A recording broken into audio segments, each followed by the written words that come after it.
It's 4 o'clock. I think it's time to start. We all stand so they're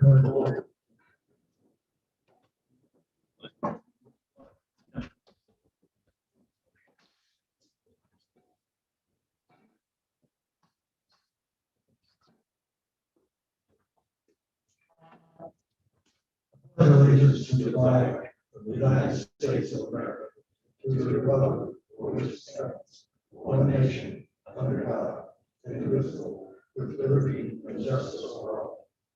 Thank you, ladies.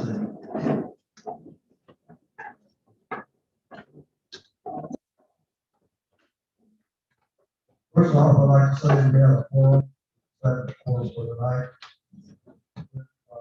Two of the members that are not here, John Roach and Randy Romance. We'll go through item number 4, approve the minutes.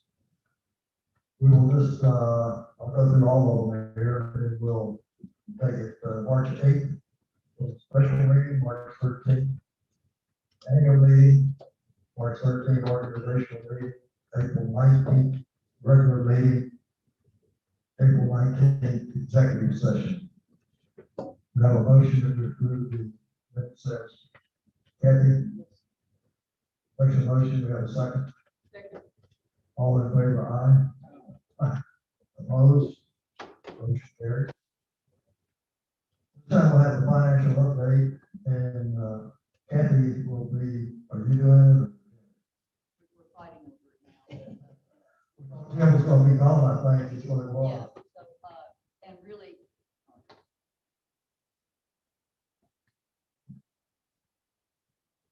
Since we are meeting off our regular schedule, we won't have the financial report till next week, and so we'll post it and get it out on the website, and then we'll talk about it in the June.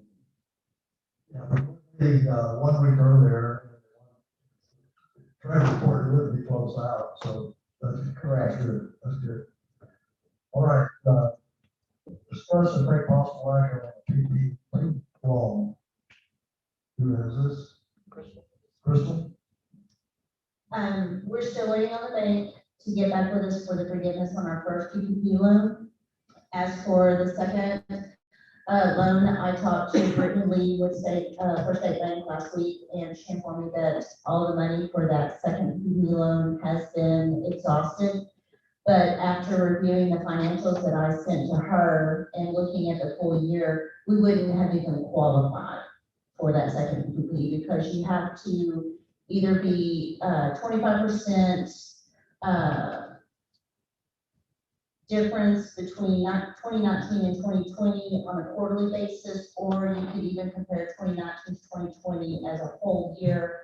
You would still have to be 25% difference, and not one single quarter comparing 2019 to 2020 did we see a 25% reduction in revenue. And I even looked at the yearly, and it wasn't even close. I think whenever I did a comparisons, the max we ever had was 7%. Okay, thank you very much. Next item on the financial update, discuss and take possible action on windscreen replacement estimates. Okay, I'll take that. Thank you, Sam. In your packets, provided 2 estimates, one for the replacement of the actual screen, the solar screens that are there, the motor replacement, the track, everything basically $9,800.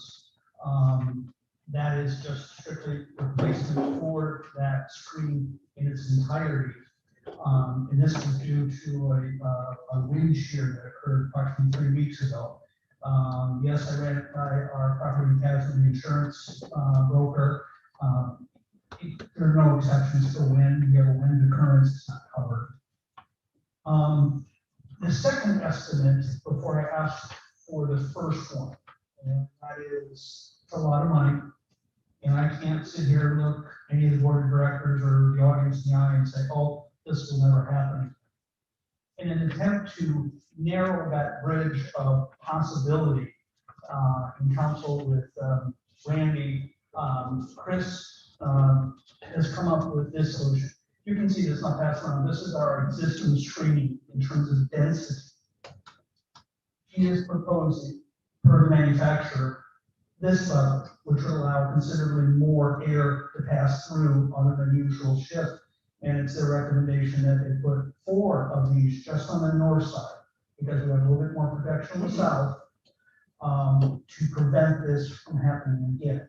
The ones facing the west don't seem to have problems with wind as much as they do with the sun. So go ahead and pass those around, because you really need to do kind of a show and tell with this to get what that is. So my request to the board is to get authorizations.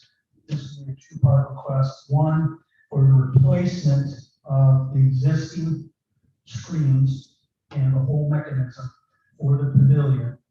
And this can be done within 2 weeks. But it'd be my desire to give this the green light to Chris and be ready for Memorial Day weekend.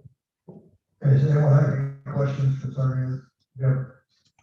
Brian, I think I've talked to you about this on the side, but we need to know if there's funds available in the budget, because I think we, in previous meetings, done budget amendments that take us up to the edge on our current budget, so a recommendation. So right now, last year there wasn't a tap into the contingency. That's just a historical point, not an actual point.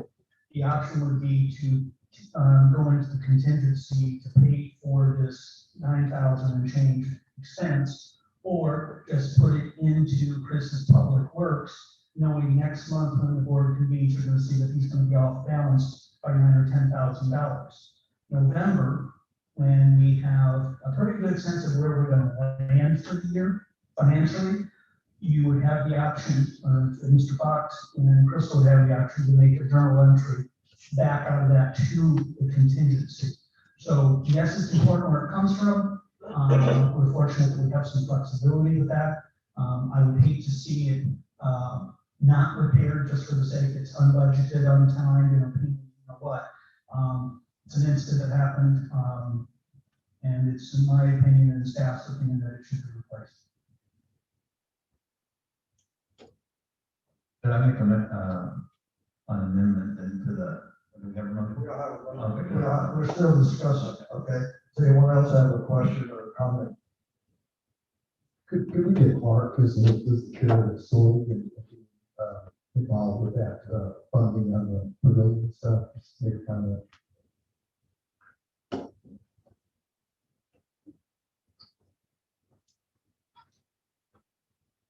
You know this. When we went through and allocated the money you're talking about, we went all the way up to the end, we allocated on the 110,000, you'll recall that, right? We did all those extra costs, went up to 110. Right? We spent the 56 prior year and 110 of what we projected that excess to be. There's another 118,000 that did not get spent of 2020 money. You still have that. We talked the other day in a meeting, we're going to rebring that schedule to you with that 118 flopping back over that needs to be spent, excess funds from 2020. From 6 months. So the point is, we do have. You do have excess funds from the 6 month period to spend, $118,000 or thereabouts, is that correct? Okay. Sometimes my memory fails me. Mark, did we get a solution for the floor? Was that part of that? No, we have not arrived at that solution yet. And I spoke with the adjuster this morning on that, and they're anticipating another round of an additional engineering firm to come out and do it. They do think that there is a claim to be processed. Those are his words. We're being very cautious with that, but it's going to be 30 days, ladies and gentlemen, before we have an answer on the floor. Corky? And Brian, with the old screening that would be taken off to replace with the lighter screening, is that? It will be noticeable if we don't change the other 4 panels. You don't have to, but it will be, you'll have that one lighter panel, as you see, and then you'll have the other ones in which have the original or existing screen. I guess I was saying, is there a value of the screen that we're taking off? Is that? No, sir, there's not. Due to the damage.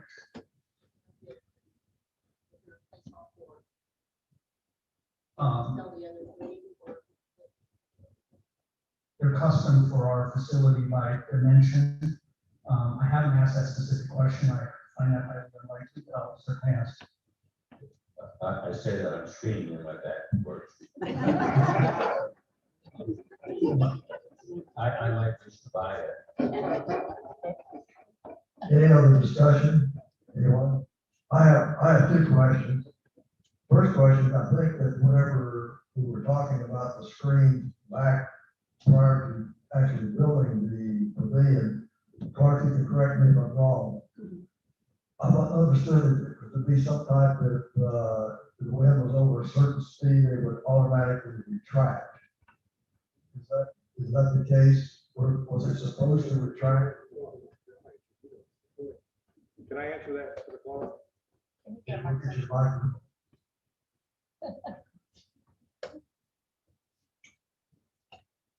Randy Howell, 1014. Answer to your question, general statement, yes, that is true. The complexity that has been established, Sam, is that wind sensors for the pavilion are 16 screens, there's 2 wind sensors.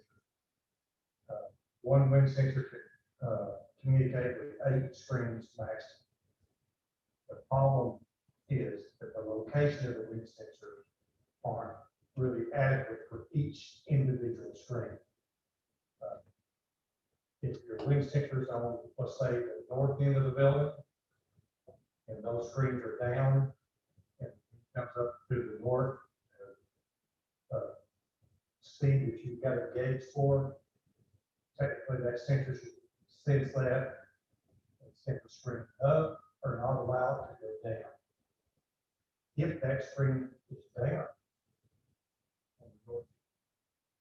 and the winds come out of the south, pick up excessively, that sensor is not reading that wind because it's not picking up the south, but it's the north.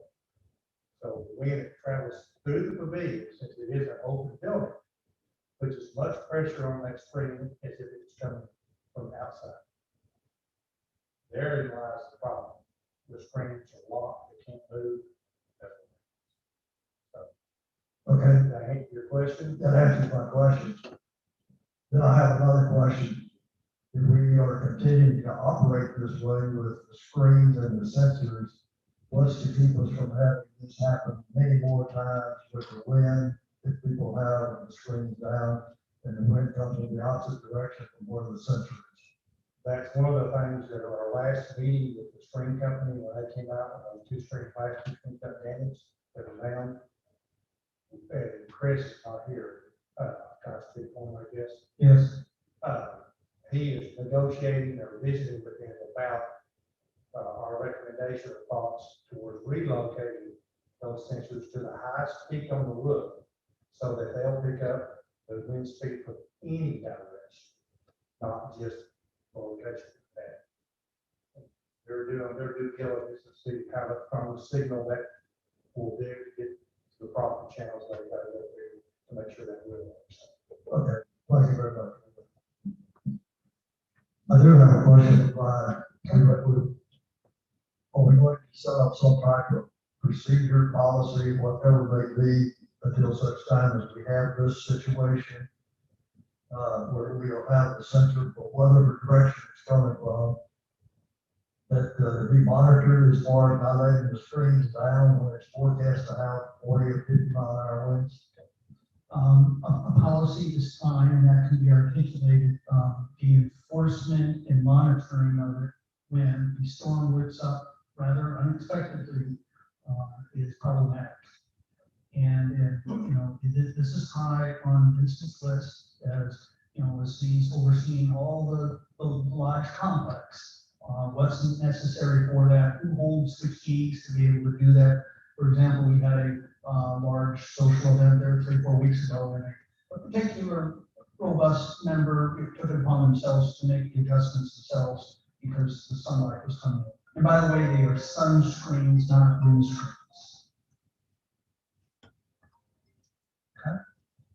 Okay, thank you. Anybody else have anything else you want to say? I have a question for you. Sam, this is Nancy. Go ahead, man. On your meter, we got one, it's the 9700, it's replacing 2 screens.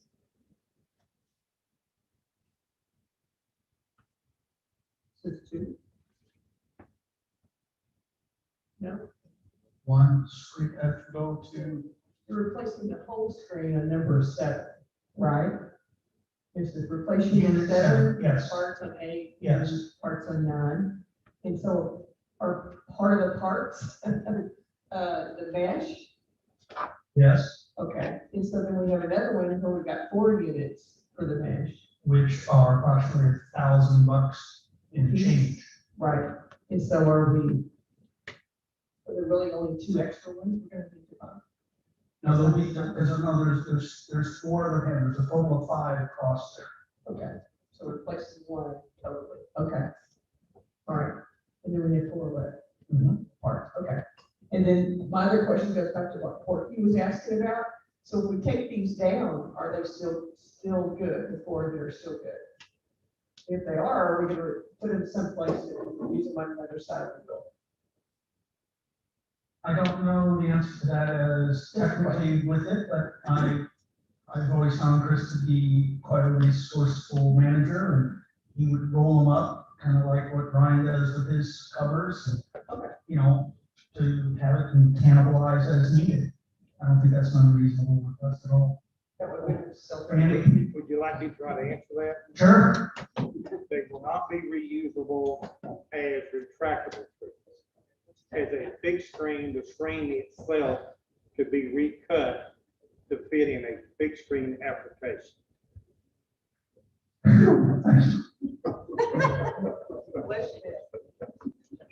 Anyone else have anything to comment on? Jim?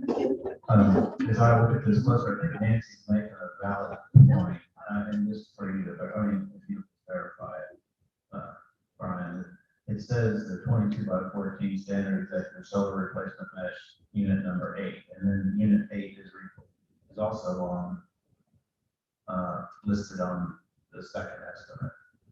And now on the unit 7, you could argue, well, it's not the screen, it's the motor, I don't know, but they're both listed on both, so I think your point's valid.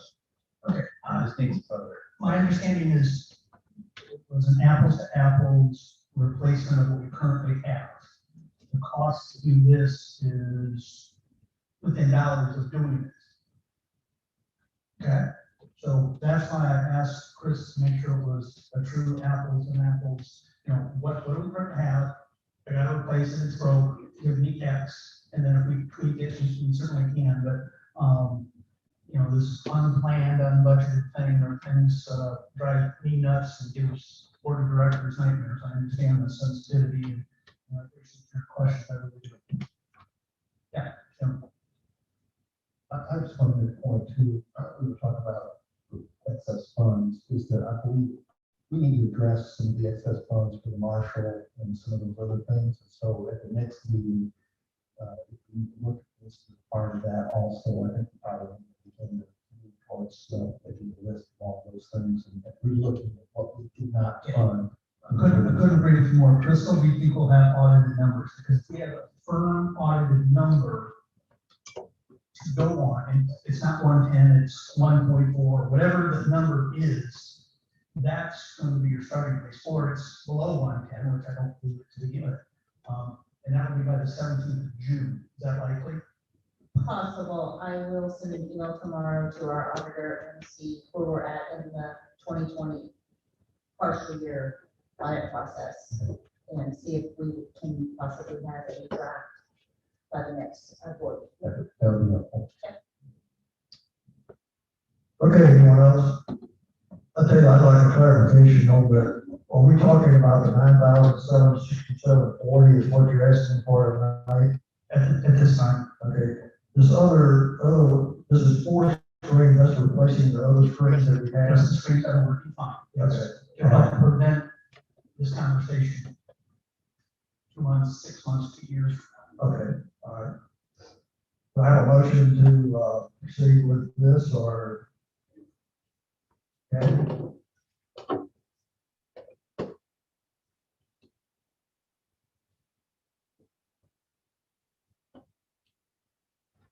Yes, I make a motion to proceed with the purchase for $9,767.40. do I have a second? Corky? All in favor?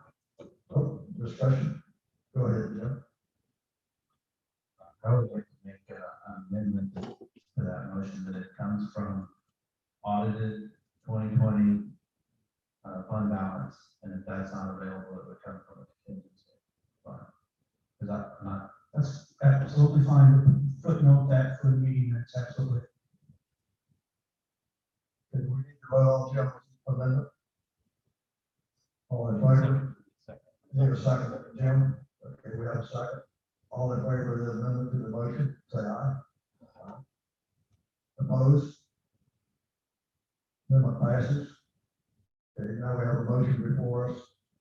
Kathy's motion is to, provide for the $9,767.40 for replacement of the screen and the equipment. All in favor, say aye. Aye. Opposed?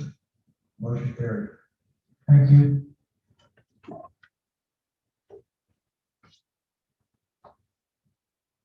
Getting back to the agenda, item number 6, COVID-19 committee report. Right? Why did you give us this estimate? If this $4,000 estimate, we're not acting on it? Because throughout some of the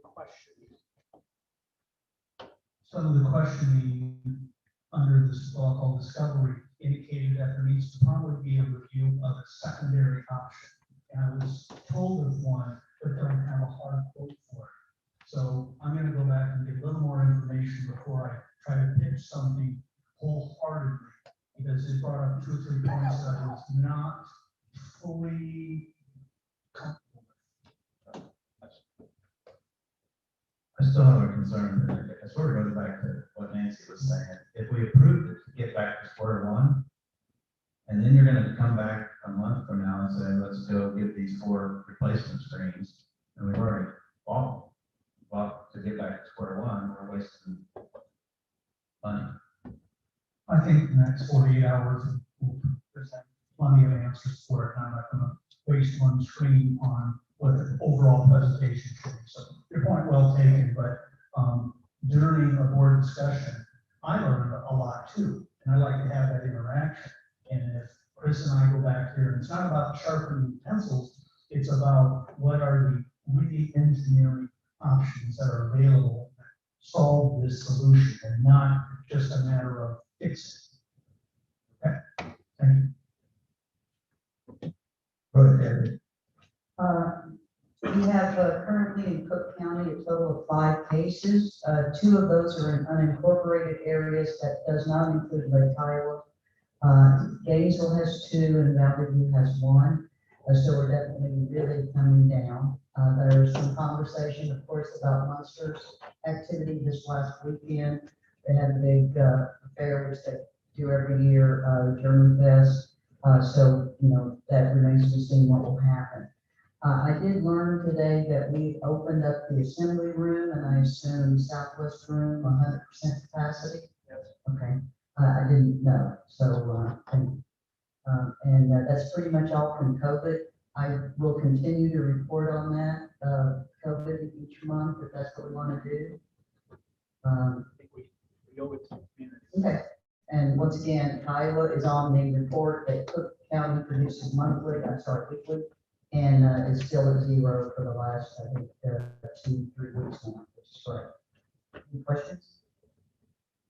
Tomorrow is the last clinic at Gainesville at Civic Center for second shots. We're expecting, I think, about 800.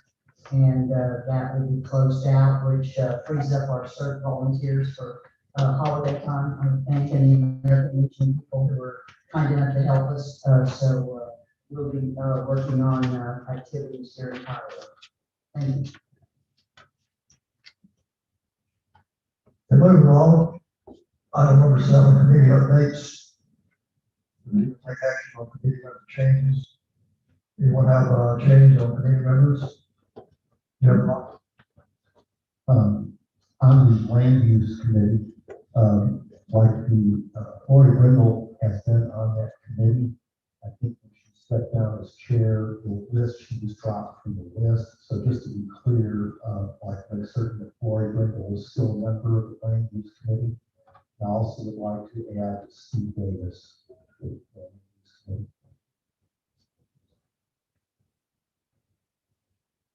Any other, Jim? Kathy? On behalf of John Roach, Security and Safety, we would like to add Bobby Frank.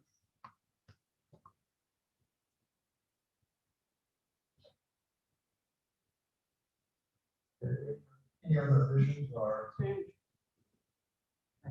you. On the Rules Enforcement Committee, Can you come up? Any come up and give your name, lot number, chairman of the committee? Matt Chansey, lot 1573, chairman of the Rules Enforcement Committee. We'd like to add Melanie Cahoon -K as a member of the committee.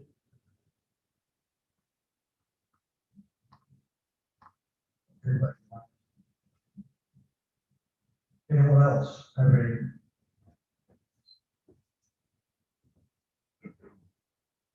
If not, we'll bring them before you at this time, the names that have been mentioned to the different committees. You would like to make a motion on accepting these names for the various committees we have? Jim Box? I'll make a motion that the names that were discussed here are all added. Second, I'll second. Kathy, all in favor? Aye. The Architectural Control Committee, Jim Adams. We have no, there's no business to before the board. Okay. Governance and bylaws, Courtney Cahoon. Just to let you know that the Texas legislature is scheduled to end the end of this month. So we should know which of the 57 proposed changes that would affect our social are passed, and then we'll start meeting. But I'd also like to ask from the board members if they'll start thinking of any bylaw or covenant changes that they think need to be made, and send me an email. This will not be a major review, it's more law oriented, but if you see something that needs to be changed, please let me know. Okay, thank you, Courtney. Then Randy Runnell, that's not here for the golf committee, Brian Brown. Does Brian have anything for it? Brian, go ahead.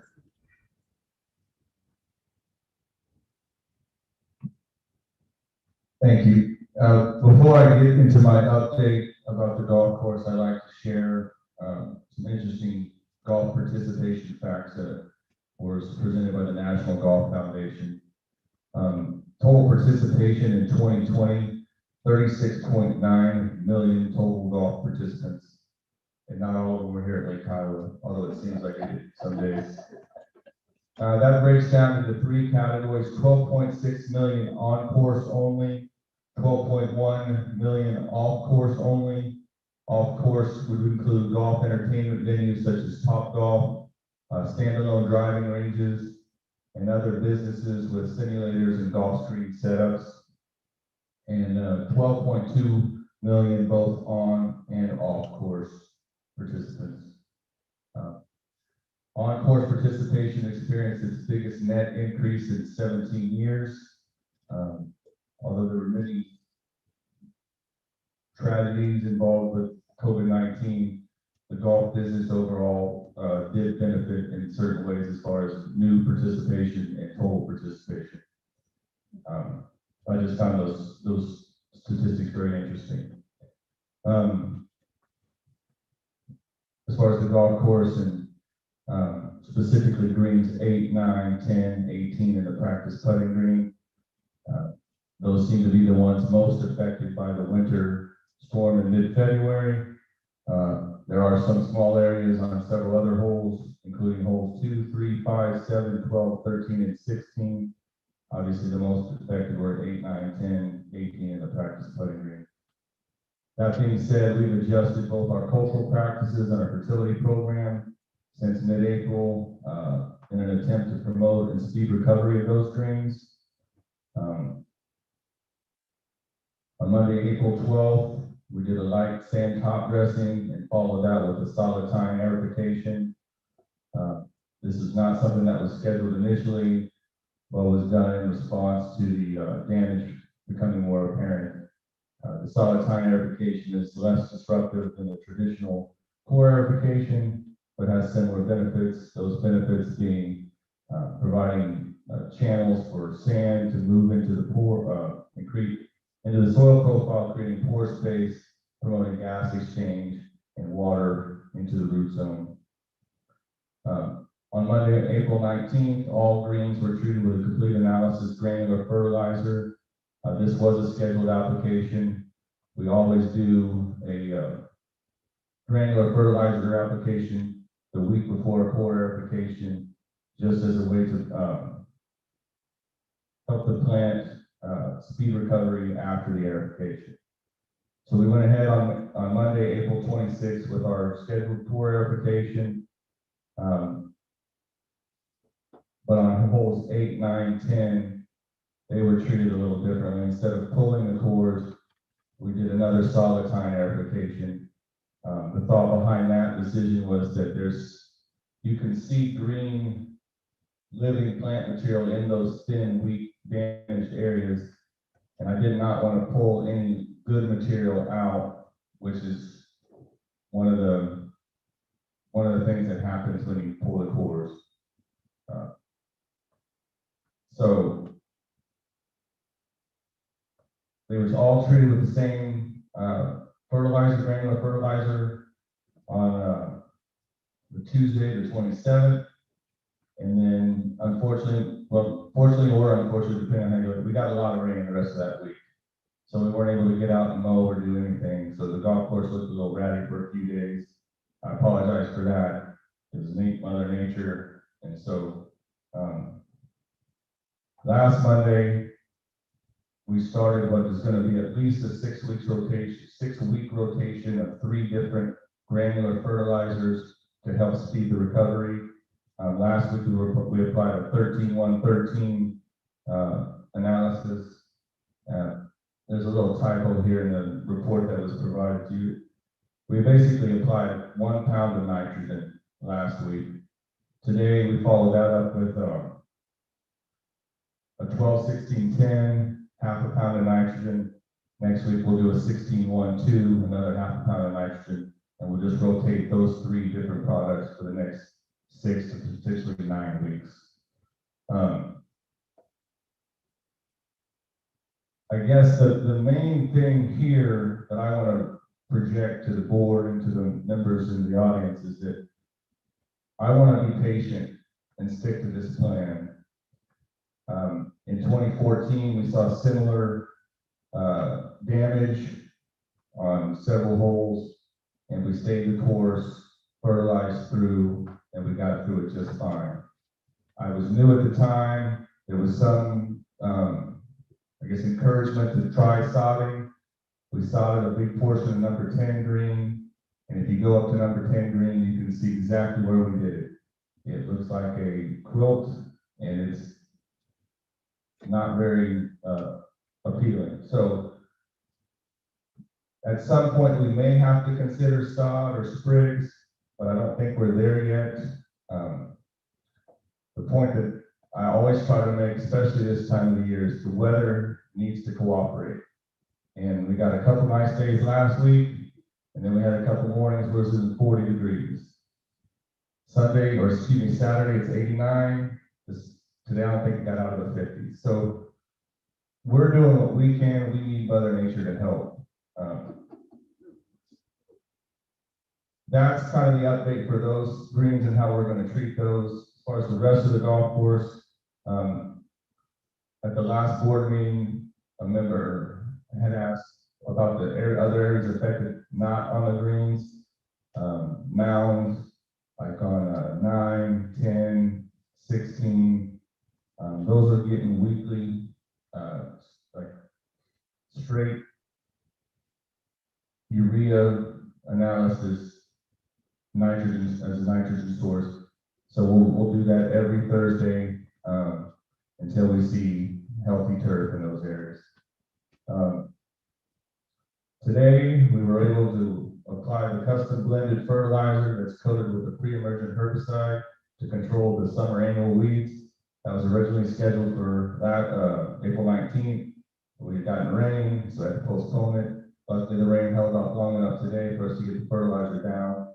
So if Mother Nature wants to get the rain, it's forecasted for tonight, tomorrow. Bring it on, we're ready for that. And then other than that, it's maintenance as usual. So today's application, Brian, in terms of use of product, how much product in dollars did you use today? We applied, it was 10 tons, so about a little bit more than 20,000 pounds of fertilizer for a total cost of around $21,000 or $22,000. But that is it's a slow release fertilizer that'll feed through September, so we'll be seeing the benefits of this application, pretty much the entire growing season. Very good. Thank you very much. We have next on the agenda, Lake Management Committee, Jim Marcus. I don't believe Jim is here. We'll go to the next item. Washington Committee, Jim Adams and Vincent. I'll jump in. I just have one item of business, which is to have the board approve a donation from the Kiowa Women's Club. They've donated $3,733.29 and worked with the kitchen and lodge staff to determine a list of equipment that the kitchen and lodge needs. And that this topic has been before the Lodge and Tavern Committee and they've approved it. So I would like to make a motion that the board accept a donation in the amount of $3,733.29 from the Kiowa Women's Club, and then allow Vincent and his team to utilize those funds for the appropriate equipment. Second, Kathy. Any discussion? All in favor? Aye. Opposed? Motion passes.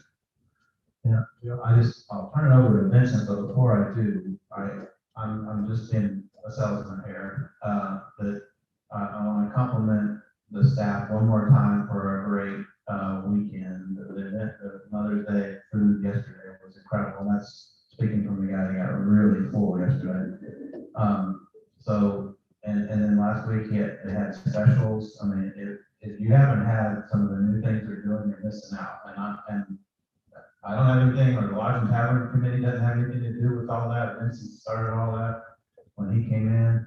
And so kudos to Vincent, and man, things are really changing here, so that's exciting. Thank you. I just want to do a report of basically what we did last weekend, or at least for Mother's Day. Like I said, the event that we pulled off, we did a little bit over 200 plus people for the event. We're still doing almost another $1,600 that night in sales. So the business is really growing. The people are showing up. I just want to say thank you to the community for all the support that we are getting. We brought in a couple of other people, some cooks that actually are, driving some of those specials that Jen talked about. Again, a lot of the changes and stuff that we're doing, we are creating this culture in the kitchen that we are providing the service for our community. We want you guys to come out and eat. We want you to come use your lodge. We want you to spend your time with us. We're here to make this the best possible place it can be, not only in Kiowa, but we want you to tell everyone else outside of here, this is where you want to come live, you want to come be here. Make them feel special. Like, it's just, again, the team that I have now and the team that we're going to keep growing, it's an amazing deal. And this is it's been a great opportunity for me. I'm enjoying myself just providing what we can for you guys.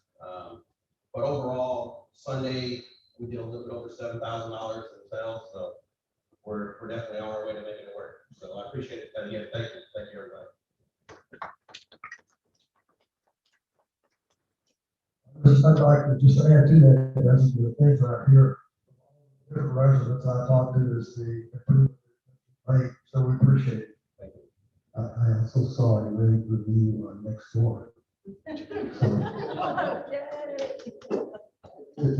very complimentary. Thank you. Next one, long range planning committee, Nancy Jackson. Yes, sir. The board has received all the gross, if you will, or total of all the survey data that we did from the member survey in March, as well as a summary, sort of summary that will give you an idea of where some of the things we're leaving. And then also you got all the details and all the comments that go with the the long range planning committee is now meeting with committees. And so if you haven't talked to them, you will have somebody from the committee that will be reaching out and they're asking for your input so we can put things together for our recommendations. The board will have a draft of the recommendation from the committee sometime probably at the end of June. And then right now we have scheduled a town hall meeting for the membership to learn about what the survey results in March said, and then what some of our recommendations may be, and then ask for their input. And that will be July the 17th at 6 p.m. here on this Saturday. And so I don't know, do we need to have that approved in any way, or is that okay? You know that we put it out there. So. Clarification point, July 17th, a Yes, Saturday, or is it the 19th? 17th is Saturday. Okay. That's it right now. Okay, thank you. Next. Next one is Parks and Recreation Committee, Jim Fox.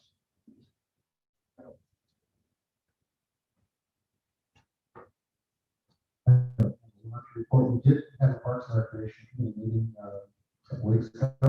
The American Legion came and talked a little bit about hoping that we're planning to see, I guess, to look at a park area where we could kind of recognize veterans and maybe also do disposal of flags a few times a year or something. So I think we will continue to kind of take a look at that, see where in the system we might be able to accommodate that.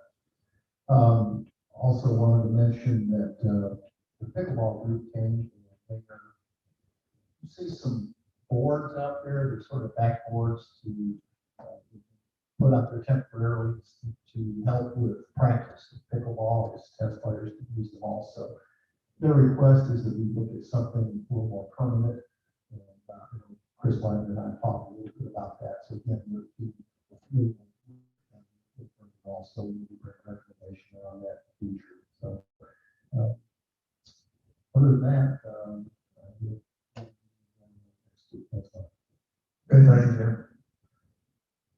Next item, Safety and Security Committee, Kathy Gray and Tracy Buckaloo. Yes, this should be in your handout. It's a proposed revision to Rule 3.3.2.1, vehicle use and traffic laws.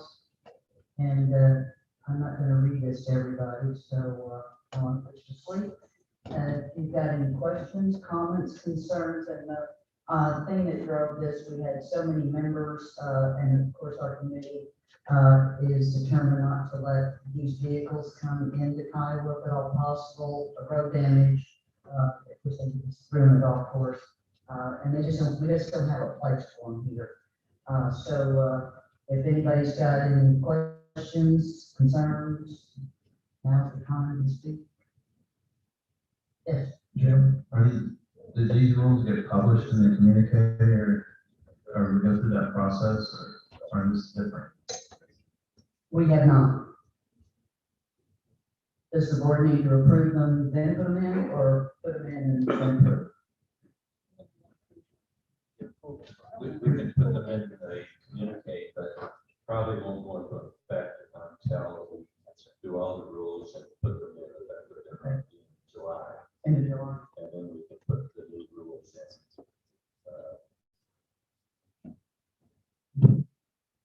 In other words, the board can't approve them at this time without having to communicate or input prior to approval. That's what you're saying. Yeah, we can approve them now, they just won't be codified for compliance until we register for the county. And that, right now, I guess, is in July. Yeah, just following procedures or other rules. I thought, and we just did this not too long ago, that we received suggested rule changes, we publish in the communique, we hear from the community, and then we act. And you're bringing a rule change here, feedback from the community. And normally we do rule changes every 6 months. That we don't have to. It's up to the board, but our procedure has been to limit those to 6 months, and then we go through that process to push them out to the community, get feedbacks, and vote on it. And I think we are at this time, we have a committee going through rule changes to try and get them all ready to go out to the then once the board approves the final ones in sometime in July or August, whatever it is, then we get them codified. Now, what you're saying, Jim, is the old 2019 rule that the board passed, but it's a good idea, but we haven't repassed that rule at this point. It was never codified, it was never put in to the county to codify a particular rule that the board made in the past, is what we're saying. Also, I believe we look into the rules and bylaws and also says that the board determined it necessary to approve the rule before you do it. So I think that's kind of where this one is. But it costs $98 if you want to put a rule in all by itself, and we've got about 50 or 75 changes that we're working on at this point with the rules committee. And it is passing along. We've passed it before 2 or 3 already. And it's about another 50 more.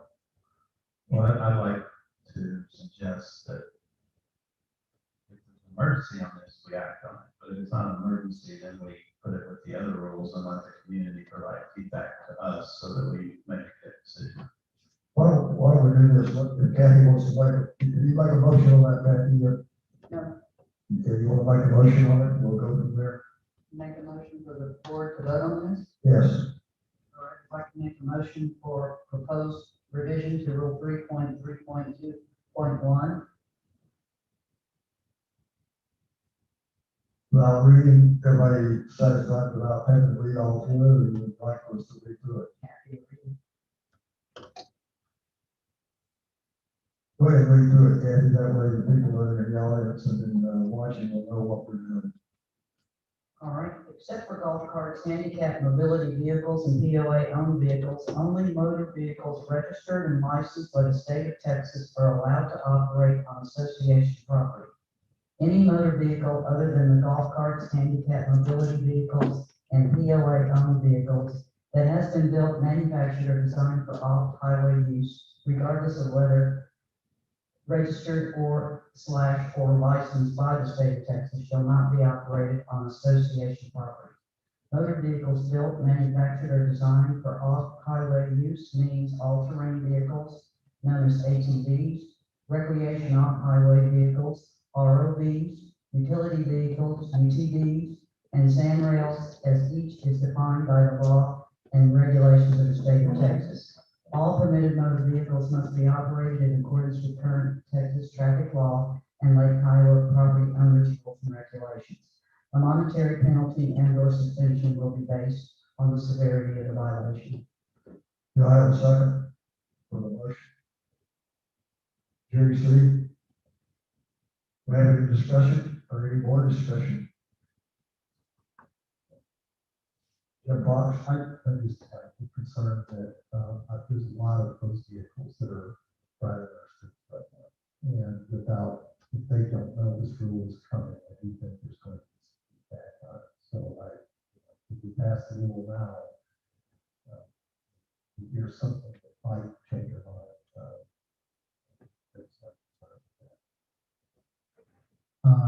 Sam, a point of order. I think now would be appropriate to hear from Tracy on the ability to enforce that rule. Tracy?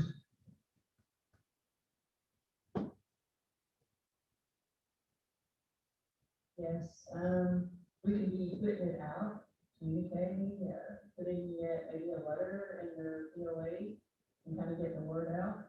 That would help. That way you know, they're aware of what's coming. But for your officers to pull people over in these vehicles 30, 60 days from now, is that something that you're comfortable putting your officers in that position? They have the ability to handle that situation of letting them know and maybe giving them a warning and a chance to fix it. They're capable of that. I've had some concerns over all the utility vehicles that I see going through the community. The way I read the rules now, it says golf carts are really the only other vehicles. This clarifies a lot of what a utility vehicle is and everything. So it seems to me like the rule now already allows us to deal with that. It's just not clear what all those definitions of those different types of vehicles. So,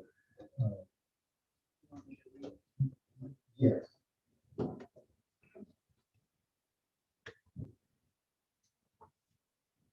The way it reads right now, except for golf carts, handicap mobility vehicles, and POA-owned vehicles, only motor vehicles that meet the requirements to be licensed by the state of Texas are allowed to operate on association property. All licensed and non-licensed vehicles must be operated in accordance with current Texas traffic law and Lake Kiowa property owners' rules and regulations. A monetary penalty and/or suspension will be based on the severity of the violation. Going back, I think the reason that it was, changed up to the new rule was the fact that the state of Texas now allows for ATVs to be licensed to operate, which in turn, because of that and the way the current rule reads, they were licensed and would be allowed to operate on this out here. And I think what this rule here is to make sure that we do not have a problem with the ATVs, even though they are licensed, to be able to operate on the street. Most of what we've seen are not licensed. We do see a few, but the majority that most of us have seen were not licensed. So in theory, we could pull them over now. Any other discussion before we vote on this? Courtney? Yeah, right now we have a category called the neighborhood vehicle, which is a 6-passenger golf cart. I would consider that a golf cart or neighborhood vehicle. We don't really mention it here, although we mention it in our bylaws. And I think in the rules also. Supposedly, the 6-passenger golf cart is supposed to stay on the golf cart, but we're not enforcing that. I think, Mr. Tidwell, do you have any comment or any, that you would like to make on this concerning from the legal side?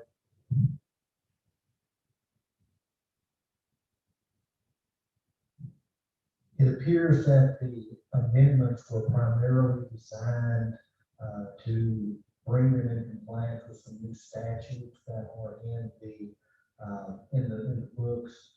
did a short, email, the only suggestion that I had, and I don't know if it made it back to the committee, was the statute uses other vehicle and this uses vehicle. So my tweaks on it were really more form over substance. But I do agree that the way your current provision is written is that it's presents the idea that only golf carts are mobility devices, or certain, like the POA type of equipment that they have working on the golf course. Those would be the only motor vehicles that are required or that are allowed, other than those that are licensed by the state of Texas. So I'm not so sure that this is a substantive change as it is one that is at least bringing the definitions into more of an alignment with the statutory definitions. Thank you. Any other discussion? We have a motion, we have a second to it. All in favor? Aye. Any opposed? Motion passes. Say again, Jim. You abstain? Jim Adams abstains. Okay, item number 8, update on front entrance project and real estate transactions in progress. Clark and Jim Adams.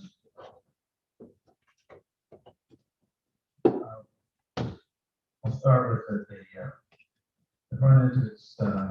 There's a committee that we formed and that we've been meeting regularly over the last several weeks to discuss our process related to the contract that we are in a contract that we have for the property out front that has been announced. Other than just stating at this committee meeting, they really can't take any further actions or move forward. And really don't have that much to discuss until the transaction closes and how that, and depending on how that all moves forward. So I think the business that we would have would be in the executive session related to transactions related to the property finalizing. Okay, thank you, Jim. Clark, have anything to add to that? No, okay. Next item number 9, community manager, Brian Mack. All right, thank you, sir, appreciate it. In your packets, I just put on the first draft of the conference that I'm desirous of attending to the Central Texas area. There'll be an update on the attendees and what the speaker list will be and things like that. Nothing has been transactionally done, but I just want the board to be aware of the continuing education that I received through information, networking, and various sponsors. We'll start seeing some of those sponsors as actual vendors that we have partnerships with. And it would also be my desire to have one, if not possibly 2 of the senior staff participate in that as well. So it's a 2-day, it's a nice deal. I'm very candid. It's, family oriented. We have half the day off and kind of work hard in the morning, and then we have the afternoon to play golf and what have you with that. And I'll update the board before final approval on that in June. Eastgate project. Matter of fact, one of the agenda items at this conference is give an example of well-balanced board, committee, and management relationships during projects. Well, I'm going to put up a slide to show our Eastgate project. You guys did a great job. The board, the previous board, the various subcommittees, all the people involved, the contractor, payments, all the things that drop down to that. And oh, by the way, came in under budget. So very, very pleased to see how that was orchestrated. You had Scott, you had Chris, LeaAnne taking pictures, a lot of different moving parts and something with that. But most importantly, a very positive attitude to the team that they're developing. And what I'm kind of walking into before I get into the technical part of North Star is my vision that I laid out, I believe, back in December and a little bit in January in terms of some things that needed some shifting. And I talked with my executive committee at the time that the lodge needed a wholesale change.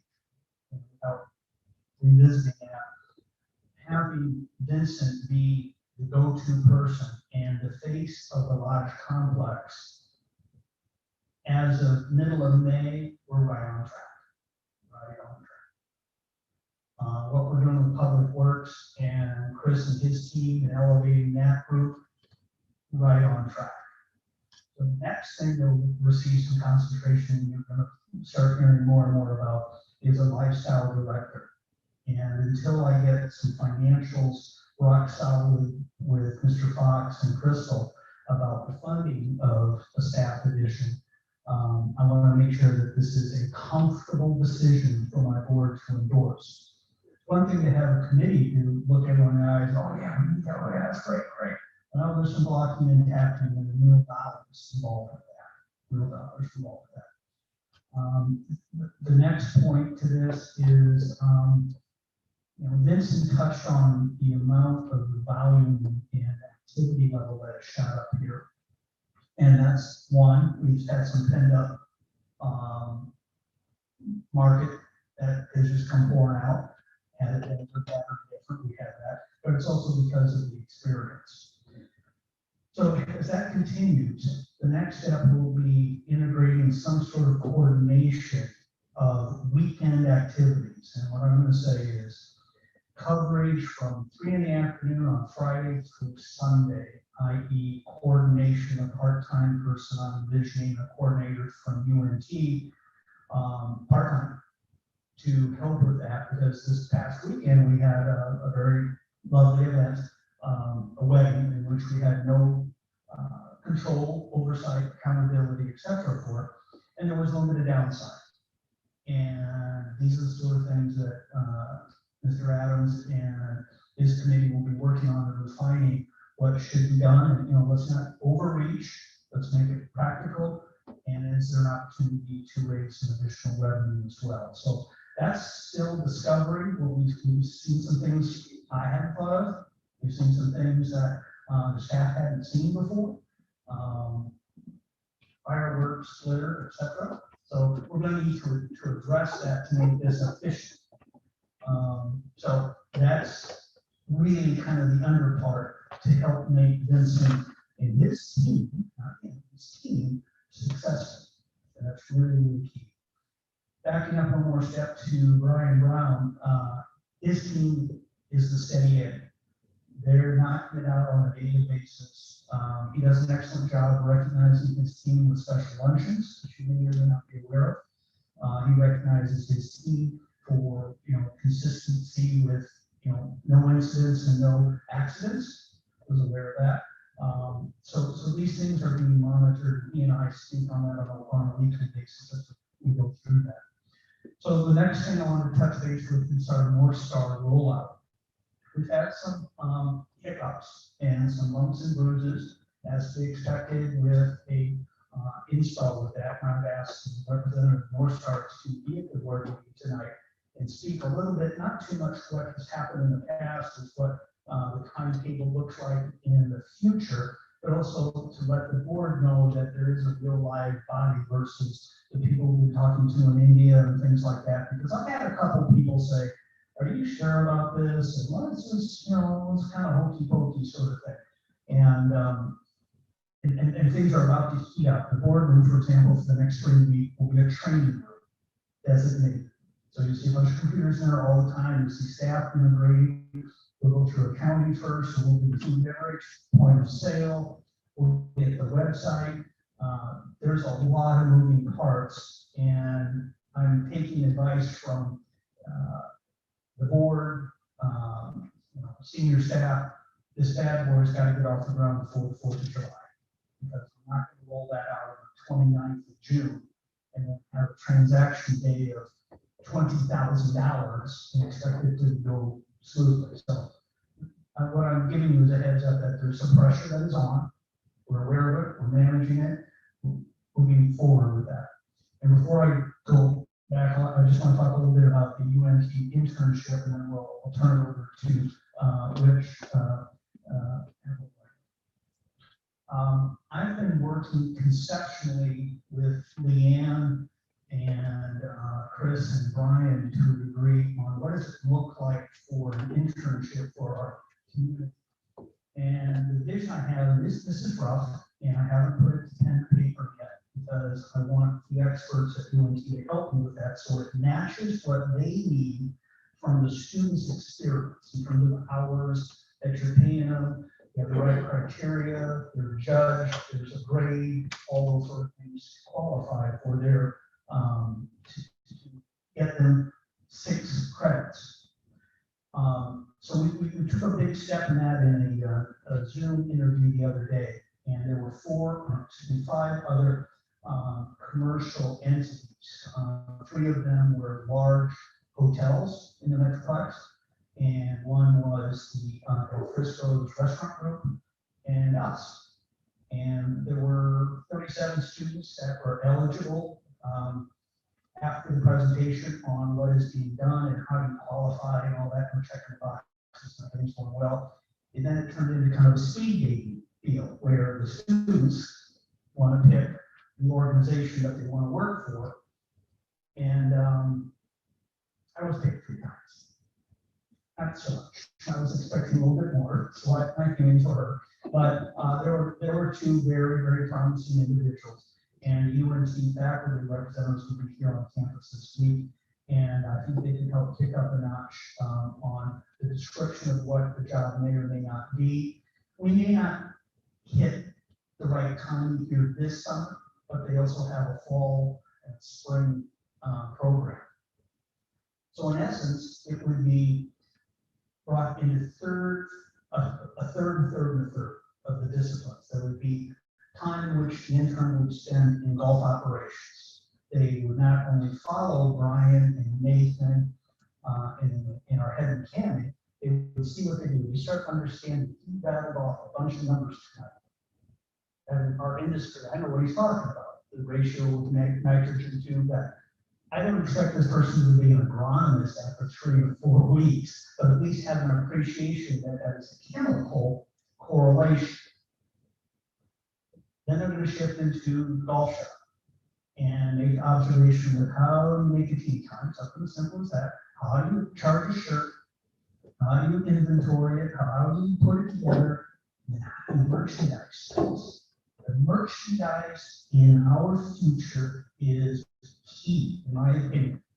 All of our logo product, either through the pro shop, coffee mugs, etc. And right now, we're kind of the dark ages. So that's incremental. And that's the newest and youngest, brightest ideas coming out of the University of North Texas that have a great part of the merchandising task within this college. That's actually really. And then the third, it's probably the most obvious, and that would be what I'm going to put broadly as actually number 2, excuse me, is hospitality, and that is a food and beverage, in which you'll have very specific routine in the back of the house, what we call part of the house. They will have to be able to have nice skill sets, being able to handle safety, understand the grilling and saute station, mass production of kitchen, and this will come very, very quick. This will be hard. This will be long hours. They're going to be on their feet. Then they're going to be in the front of the house and understanding the practicality of learning members' names and building that relationship. And then the third part, which the professors at UNT found to be the most valuable, is communication. Being able to sit down and walk through, observe, and digest deadlines in the digital age, a print age, and a volume age of putting out the communique. There are very few places where you can learn that, and those are very valuable skills. That will bring that student to the top of the list to be able to say, I have done that, I know how hard it is, this is where I missed, they understand it, if you talk the talk. Oh, and by the way, how do you sell ads? So these are valuable things that the university is telling me, boy, you're the only one who does that. The hotel thing is all about transactions to the front desk and the bell staff and the valet staff. Okay, good, very good. But that's it, it's in a box. So the diversity of that is what I believe will be eventually the golden ring to help us. And this is going to take years. But ideally, if we get these interns in now, they will come back to roost in future years, and we'll know what we're getting when we hire them to be an assistant manager, and, you know, whatever the case may be. Because they'll have their degree, they have the passion, they know the property, they have the, you know, uniqueness of Lake Kiowa already under their belt. And that will set us up really for much more importantly, long-term success for all departments. And a better experience for existing members. Yes, there will be cost. Yes, it's not gonna be perfect out of the gate. I haven't figured out the whole housing deal yet, but we'll get to that. But this takes a lot of time. And there's a couple of you who've been in on some of the interviews I've done with us. We've identified team leaders. It's a lot of work. And that has been the bulk of my time, candidly, and my first 6 months has been on the HR side. And there's no magic button to it. So I appreciate the support, and that's kind of my overall review with that. Before I bring up our North Star, is there any questions from the board that I can address? You're kidding me. Okay. All right, Rick, why don't you come on up and introduce yourself.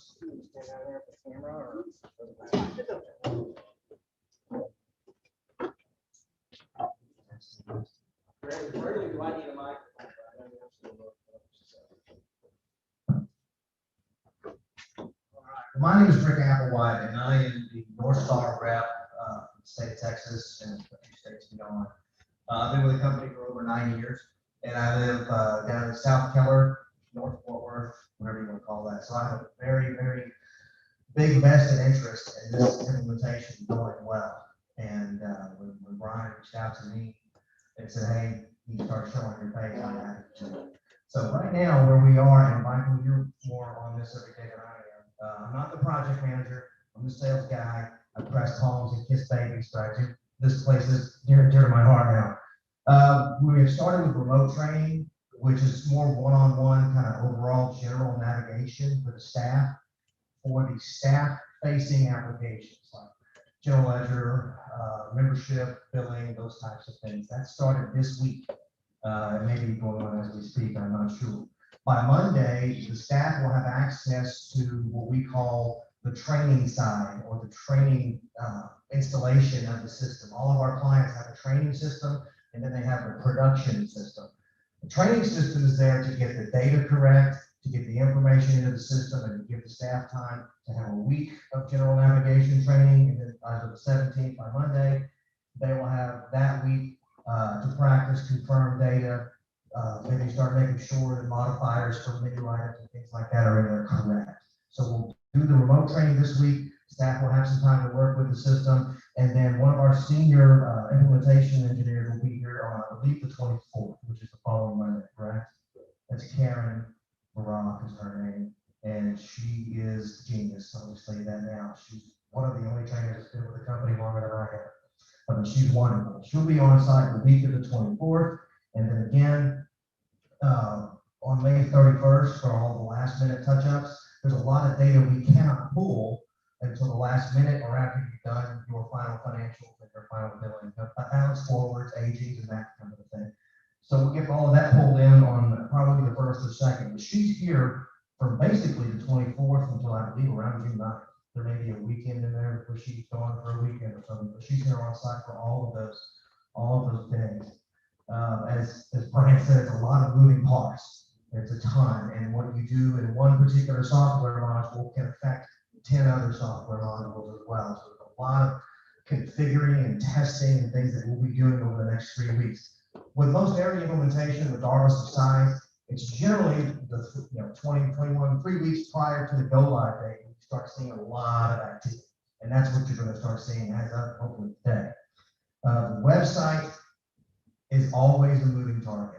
So we have the project management team that handles the staff-facing applications like point of sale and general ledger, things that a lot of the members and residents won't see. But then the website itself, I believe, has been pushed off to June 27th. back now to June 20th, and I'm pushing for it to go live sooner than that. A typical implementation, the staff-facing applications, I just call them point of sale accounting, go live on or around the first of a particular month. And then typically, the website, the member-facing applications go live a month later. In this case, this property's case, we decided, or someone decided, it wasn't me, but I think amongst the project management and the team here, we want to go live with the website as close as we can to going live with the back office system.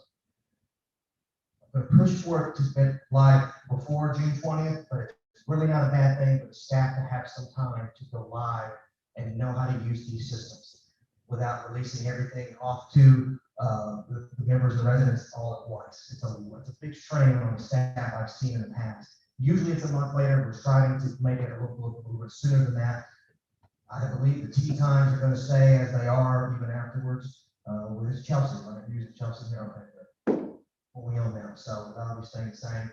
We try to make it as transparent for the membership as possible, but with a new website and then rolling out a new app, an actual smartphone app, there's going to be communications coming from staff here to instruct the members, how to download and get the information on the app. Again, if it can be done any other way, I would love to try it, but the member-facing applications are always a challenge because it's going out to a lot of people at once. And you're going to have one or two people here to call to address any issues that you may have. And looking back there again, it's a good idea. I wouldn't want to go live on the website before the 12th or 15th. I really would. I really do think the staff needs some time to get to know the system from a back-end standpoint before they can even answer the questions that the members or residents would have when the website goes live. Okay. The website also is a little bit of a moving target because there's so much back and forth between the staff here, webmaster here, communications people, the email templates that we need to create for communicating out to the membership. There's so much back and forth as opposed to, here's my menu, set this up. That's pretty simple. Here's my chart of accounts, set this up. A website is never that. It's always a moving target and it's never done. So I'm shooting honestly for about the 15th is what I'm shooting for. We're not far off from that now. So I feel pretty good about that. But it could be, you tell someone, a developer, what you want, and then they come back with it and you say, well, this font needs to be a little bit bigger and this color isn't quite right, and the logo needs to be centered, and they go back and do it and come back. There's a lot of back and forth with the website and member-facing applications. Okay. That was all I had for my update. I feel like we're right on track. You should start seeing a ton of activity now, particularly once Karen gets here on the 24th. As you'll see, there'll be more data to be converted in. Not a lot, but there'll be some. And then the balance forward, everything will get dropped in after you complete your first billing. What you'll need to communicate to the community is whatever they're doing online now, if they're doing anything to get to their statements, to create work orders, anything like that, that will continue on after you do your final billing after June 1st for your May billing, or May or call it your June billing. For your June 1st or your May 31st billing, when that goes out, you should be sending out communications to the membership that, okay, here's how it's going to work for the next couple of weeks until further notice. Typically, last thing here, normally the app will go live, and it's like an app you would find in the Google Play Store or with Apple. The residents will be able to go out and download that. Once the website is live, they release the app, which is normally a couple of weeks after. In your case, it may be that the app goes live really close to where the website goes live. And your login and password should be the same for both. As a resident, remember, it should be the same for either one. Whatever your login was for the website will also be your same login for the app. Okay, so that's a general overview. Again, thank you for having me here. I'm happy to come back as often as you like. I have, again, a very vested interest in this being a good implementation and being a flagship for me and for North Star and the entire state. Okay. Questions for anybody? That's thorough. Okay, good. Very good. I'll bring the microphone back down there again. Brian, well, multiple people here have my cell phone number. So if there's any issues at all, we're going to try to make it as painless as we possibly can. There will be hiccups. I would urge everyone as much as you can to be patient with the staff here. I know that's not really my job or my place to say that, but they are going to be learning a lot, and they're going to be changing kind of the mode of operation on some things too, because they've been doing things the way that the existing like DOS system allowed them to do. And now they're going to have an opportunity to do things in a different way. So it's going to take some doing on their part. But so far, what I'm getting back from, I told you, Brian, I called the head of project management on the POA side of North Star, told him he needed to be more involved in this. So, you know, like birthday gifts, wise, things like that. So he's looking over the shoulder of Zishan pretty heavily now. So we should be seeing, like with some implementations, you have to kind of smack people on the back of the neck a little bit. This is more my deal, so wake up. So I think that everything's in place and everything's going smoothly now, and you'll see a lot of activity over the next 3 weeks. Okay. Thank you very much. Well, you have one other item here. Thank you. Good job. Though this falls under the community manager report, I'm going to ask LeaAnne to go ahead. 4th of July, last year and this year is different, number of reasons, and, but the vendors have changed.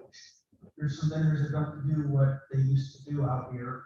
Some have raised their prices considerably, others are not available. There's an awful lot of last minute. I'll take a hit and say I apologize for maybe not bringing this to the board a month earlier. But a number of these contracts, my understanding is I have the purview to approve and it's within budget and all that. That new guy on the block, I just want to be overly thorough and making sure you understand the things we're signing as well as what we're looking at for revenue for that day. And before I give it to LeaAnne, the biggest contract is having to do with the fireworks. That's already been executed for $14,000 and change. We've already cut a check for half of it. And then we'll get the last check from Crystal will handle that the week of. But there's about 1,500 moving parts here. And I've got LeaAnne to the celebration committee to help me with this. And I gotta say thank you for that meeting a few weeks ago. It's coming together, but this is the business side of it. You're gonna hear some numbers that might scare you. The celebration committee is a firm believer that this year's turnout will be at least 20% above 2019. And there'll be some value components that will help offset some of these additional costs. So, LeaAnne, thank you. So I am compartmentalizing 150 different compartments in my head trying to make all this work. So if I get things confused, which you'll learn along the way, that I keep getting the two events coming up flipped around in my head. But anyways, hopefully I've got it all straight. I've written it down about 450 times now. I think I'm getting there. But the Memorial Day event that I really need your approval for, or this backing for, is the movie night at East Beach. I sent each of you the 2 contracts for that. One of them was for the rental of the movie screen, which comes with the sound system, and I've been told there will be people there to assist throughout the viewing of the film in case anything goes wrong. They will, come set it up and then tear it down afterwards and all that stuff. That quote was for just under $800. And in addition to that, to be legal, I added the second part to this, which is the rental movie rights. We can't show a movie to a large crowd legally without getting the rights to show the movie. And so we have narrowed the movie down, and I think we know what we're going to do. It costs approximately $350 to $400, depending on the name. So I'm submitting that to them, but I need approval for that as well. From you guys, that you back that up, and that's okay. I don't want to move forward with any of this without you guys telling me that you're 100% supporting it.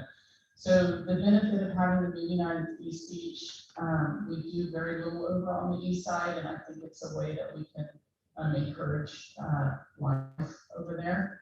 And so a lot of us do live over there. The east is best, in case you're wondering. If you say otherwise, I'm going to ignore you. But I think that we're working with the food and beverage to have Vincent's making menus and trying to figure out how we can make it work over there. If he can, bring a grill out and cook or whatever. So he's working on that to hopefully encourage sales for the lodge as well as part of it. Sunday, I included that on there. Luckily, on Friday, I was able to talk to Jim Marcus, who has been wanting to support a project in the community. He has stepped up and said he would sponsor the cornhole purchases. I was able to actually find pre-made tournament quality cornhole boards for a reasonable price today, which they would have cost more if we had to build them, because I've already spec'd it out. So he's already agreed to sponsor that. So I'm going to need your approval to allow him to sponsor that. This on the second, or number 2 on my list that I gave you is 4th of July. The first one is we wanted to start the weekend off with the band on Friday. We had already secured the band for Saturday, but we wanted to have one on Friday. We've found a help me out here, Brian. Yeah, a Caribbean band. They have the Caribbean drums and all that stuff. They're gonna, it was $1,500. We've gotten support from Susan and Greg Care that they'll cover the extra $500 because we had originally agreed to do $1,000 for the band. So I'll need support for that, and I included the contract for that as well in your packet. And then Saturday is the big one. Typically, we spend around $2,000 for the rides and the bounce houses. We have not been able to find any rides that will come to this area. Although we did find one group that was had plenty of bounce houses they were willing to bring out. So we've got a variety of bounce houses, which I showed you pictures of that of those. Plus choo-choo train that we'll be able to have going around, I guess, the parking lot, and we can make a little route for them. We looked at, Chris and I went out back and we looked at the landscaping and where we could put the different bounce houses. Some have water, and so we do have a couple of spots that we can put them that it won't impact the landscaping or anything. So we feel pretty confident that that's a safe investment, I guess, and the total for that is $3,200.20 for those 3 bounce houses and the train that we wanted to get for 4th of July. So that being said, I'm going to pass it back to you guys and for discussion and whatever we need to do from here.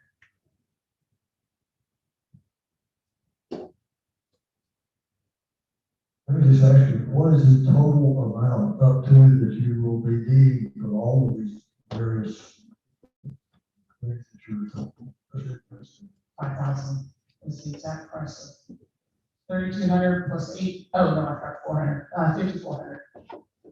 I think there'll be a significant impact on the lodge if we continue to work well with the events we're putting on in the lodge with food and beverage.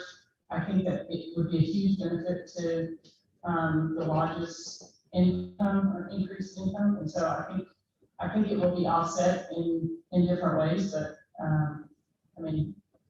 so $5,400 is the total.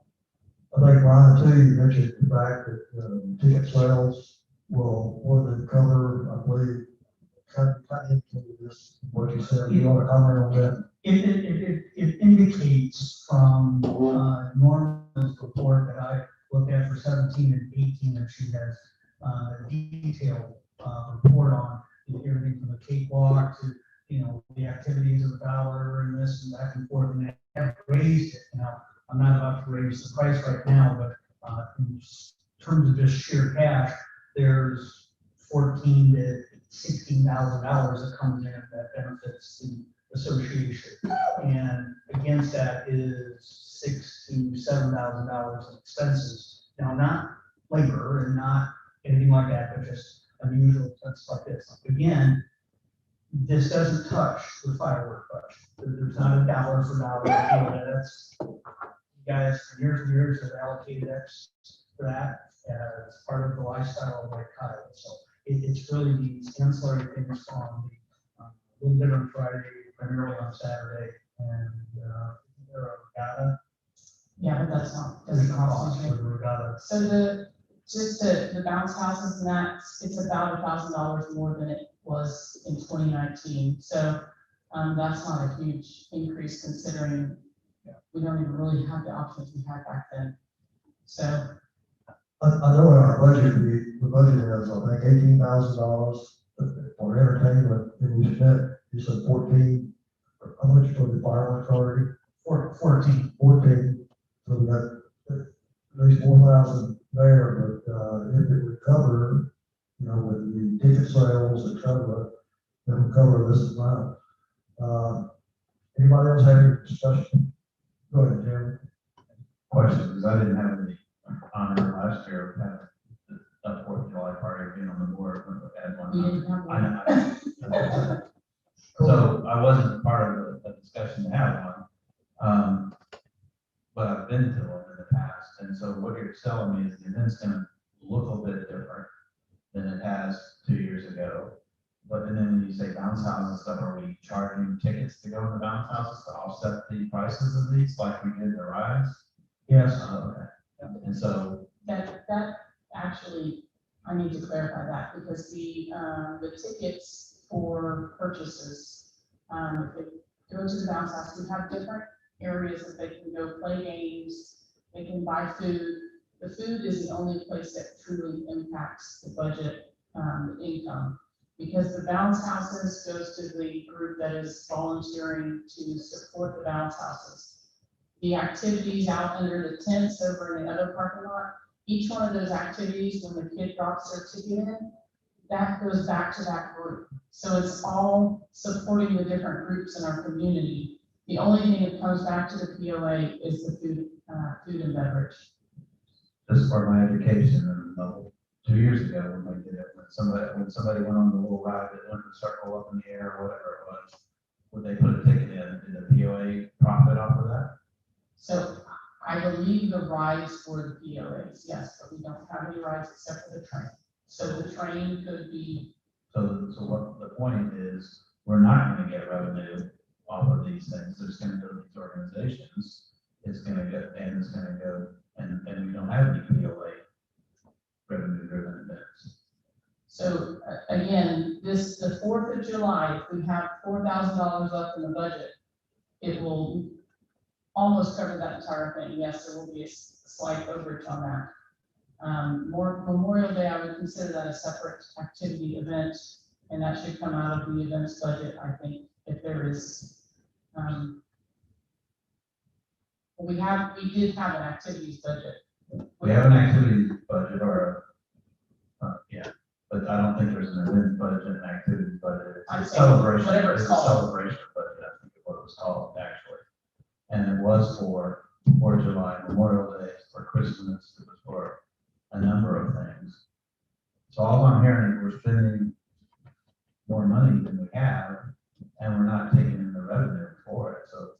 just something else. We can decide to take the revenue in. We have not given out the bounce houses, we have not given out the train. We haven't signed a contract with anyone. We can do that for our own revenue. I mean, the idea was that we would provide an opportunity to the American Legion, who's the only other group that is not out there. Because it originally, I believe they ran, not the American Legion, I believe the Boy Scouts ran bounce houses before, and they're not here, so the idea was maybe we would give it to American Legion since they're new, but that's something that is up in the air. We don't have to go down that road if we don't want to. We can take the income from that to offset the price. That's up to the board. I mean, however you guys want to do it, we'll move forward with it. Yes, sir. Jerry, you have any comments? Mike, Mike, I got it.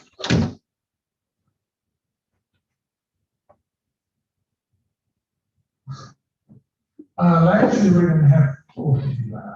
We had fireworks and we had parade that comes back there. This year we got the whole, so we had some money set back last year. I'm for doing. We're doing. I just wanted to understand how we're paying for it. Well, we should have some money in there from last year.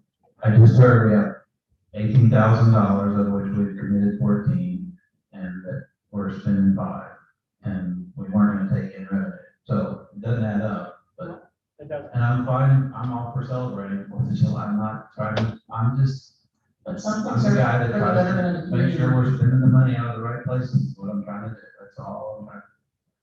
And I'm for doing it, we can figure that out later, I was trying to point out. That's why I had to put it on the agenda, because I don't have a precise answer to that. I don't have the history on that. I'm not gonna apologize for that. It just, I think we're going to be candidly bored, probably upside down a couple of grand on the 4th without any projection of the 20 or 30%. I don't want to be called on the marker in the August board meeting, hey, what the hell, you're 5,000-6,000 over on this. From my interpretation, and I feel a lot better if I had my April statement as well, so I'm a little bit of a disadvantage there, but there doesn't seem to be flying ointment on the services on this, but you're right, Jim. I can't show you a spreadsheet that connects this budget to this where it's going to pay, where everything's going to be hunky-dory. It's messy. And Can we work with the American Legion and possibly do some kind of 50-50 or something like that, where they're running it and we're getting half the proceeds back? I mean, that maybe, I would like to give them the opportunity, because they've really stepped up over the last 18 months in this community. I think having some representation would be really nice for them. I'm for whatever you guys come back with and say, this is what you think the plan is. I would just hope that you would bring us a plan that says this is where it's all coming from, how it's being paid for. And I also see that you might be in a jam now that you have to make a decision, so on some things. But we're being asked to approve something that you're not giving us enough information on, in my opinion. But I'm willing to have a jam and move forward. We gotta figure this out. That's where we are. If you want to use jam, okay, but that's why I wanted to get this in front of you as soon as possible. We behind my financials with that. Your questioning is very legit. Anyone else have any comments or questions concerning this, or could I have some discussion about it? I do. Nancy? Just to clarify for me that we have volunteers handling all the bounce houses, correct? That's the goal. And the volunteers are with groups, so like the Kiowa Women's Club, American Legion would be the volunteers that would handle that event. Is that correct? So each group in the community has held a tent and a game out in the parking lot. The only group that does not have a game that they do right now is American Legion, and that's why we were trying to offer them an opportunity, since we don't have a Boy Scout group anymore. That it may be an opportunity for them to step in and take something that they could then, kind of own. So basically, each group has a tent and they're gaining funds for their organization with their game that they're doing. It has nothing to do with what the bounce house is costing. Is that correct? Correct. Okay. And so what are the ticket sales for it? The ticket sales allow the kids to. No, I'm sorry. How much are we selling tickets for? How about that? dollar piece. dollar piece, and then they use the ticket sales for the games and the tents. Is that correct? So I can go and I can jump on the bounce house all day if I want to. There's I time probably limit, can't, but yes, you can do yes. it 20 times. if you want to.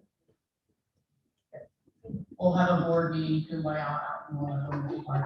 Clark, did you have something there? If I can add to this whole conversation, it may help Nancy a whole lot.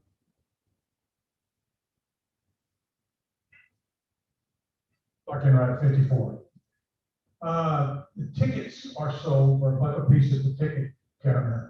Every time somebody wants to go to a particular booth or bounce house or what, it costs them a ticket. Whoever's manning the club that mans that thing takes the ticket, puts it in a bucket. Norma and I will be in the boardroom collecting tickets and money from the ticket seller, the ticket booth. The money from the ticket booth, the tickets.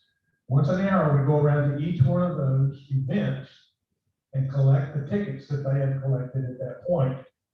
That club gets, can't remember what the percentage is, 10%, donated back to them of how many tickets come out of their bucket. See that? So each ticket's $1. The ticket, they get to go play that game or walk a cake. The women's club puts the cake walk together. They used to do it in here. They're probably gonna do it in the pavilion, right? All right. They used to do the cake walk in here.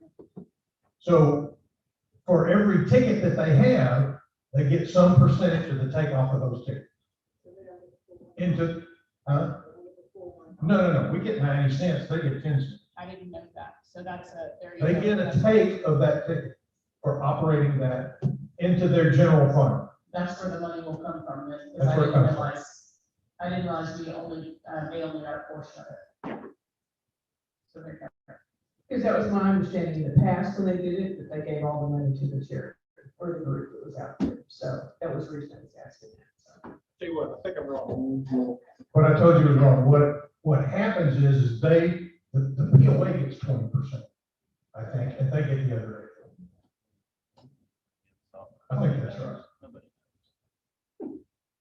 Unfortunately, I think I may be the only one in this room that has been helped lead one of these in the past. I did not participate in financial, but I think that's, I mean, I apologize that I don't know the financial part, but. When do we have to make a decision on this about?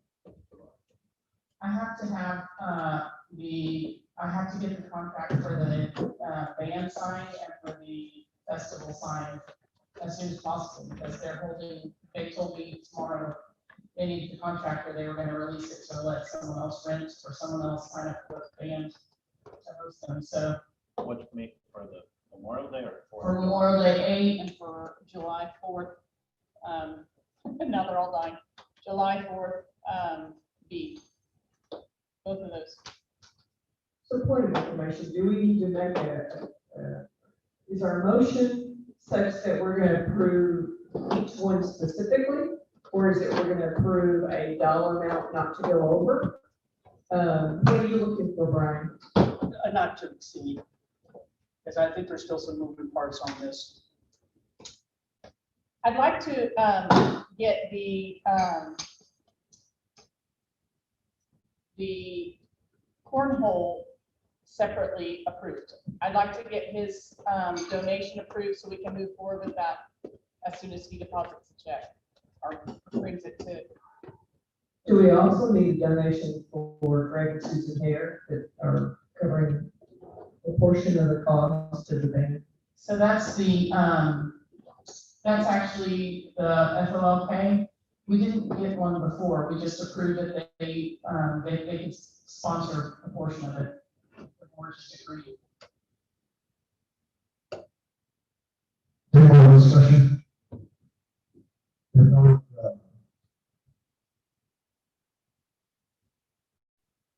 I think we have 2 or 3 different directions that we could go here. And first off, if we want to we accept the donation that's being provided by Jim Marcus for the cornhole. Equipment. And let's get that over. Let's go ahead and do that. I'll make a motion that we accept the donation of $1,000 for the cornhole equipment. Second. And any more discussion on that? All in favor? Aye. Opposed? Motion carries.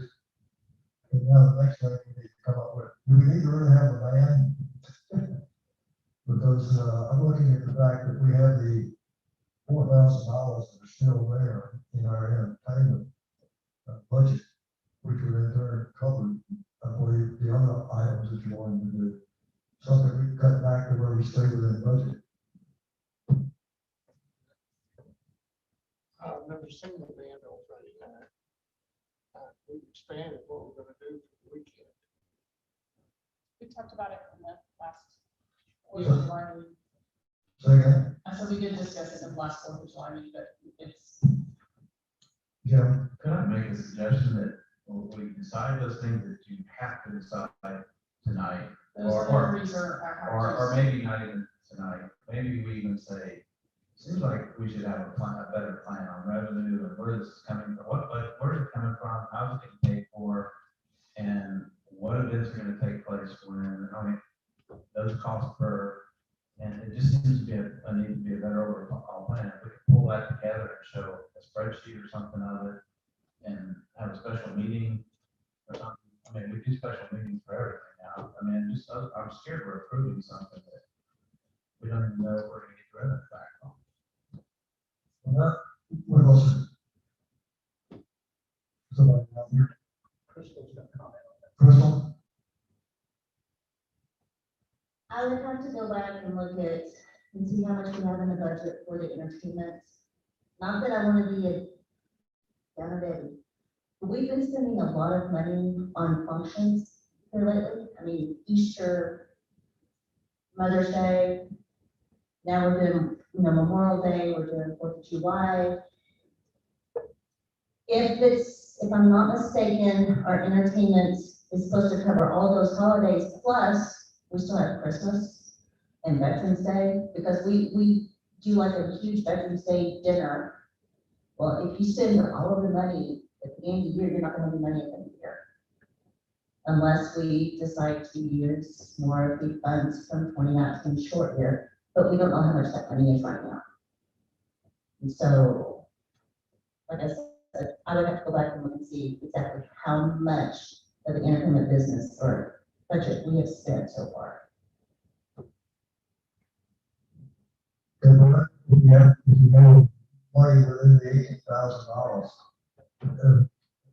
as a community manager, you can't take money for determining what LeaAnne is needing, what we really want, based upon the amount that's there.